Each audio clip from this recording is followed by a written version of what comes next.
It's time for another Star Wars prop, and this time I'm not just making one, I'm going to be making lots.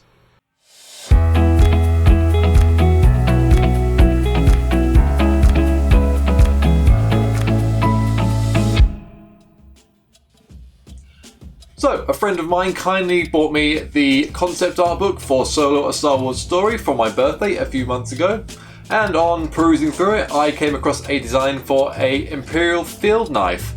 Now this was a design intended to be used with the army when they were doing all the warfare scenes in the trenches.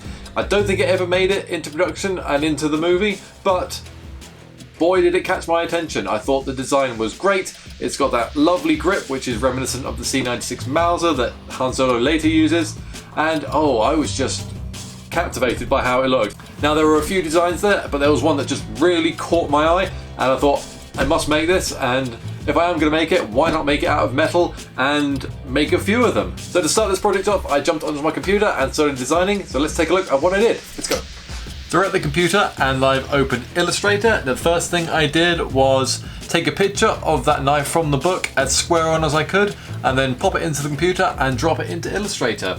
So here it is. The next thing I had to do was scale it to the right scale. Now I happen to have on hand a real bayonet.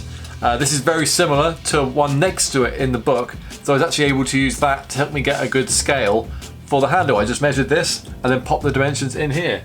The next thing I had to do was trace it, which means outlining it with a path. Now this you could do with the pen tool up here. You could just click on the points you want like this, boop, boop, boop, boop, etc., and draw around it. You get the idea. What I ended up doing is using the rectangle tool and drawing out my shape, and then you can just grab the points, move them around. This means that everything's going to be square and parallel on the lines that we want to be parallel. So here you can see what I ended up with. I made sure to do a profile and everything as well, but mainly getting that solid outline that was nice and symmetrical, and making sure all these little grooves lined up with each other. It was important to put in actual dimensions that made sense. So I think the blade ended up being, what was it, 30 mil wide. So that gave me a solid reference point to start with. And then I built off the other things from that. Although the handle's going to be made slightly differently, I made sure to draw that in there just so I knew the dimensions I was working to. And once I had this all set up and how I liked it with all the outlines how I wanted, I can then create machining files which can be sent off to be cut. So once the blades and guards have been cut, someone very kindly went and picked them up for me from the unit where they'd done it, and unfortunately they've been cut in the wrong thickness aluminium. They've been cut in 3mm, which is this one, which is nice, but it's just not thick enough, it's not substantial enough. I had requested for them to be done in 6mm, so I got in contact with them again and they very kindly redid them in 6mm. I was much more happy with these and everything fitted together really well. The water jet cutting is actually really accurate and really nice, and it's something I definitely want to use in future to help enhance some projects. Now I knew this cutting could only do so much. It can only outline a profile, but it can't do any kind of milling or any shaping like that. So I knew I had to get in contact with a machinist who could do some extra work for me. Luckily I found one who was really local to me, as in he is about a minute's drive from my house, and he very kindly agreed to do some milling work for me. I will of course leave a link to all these companies down below, so just check that out if you're interested and local.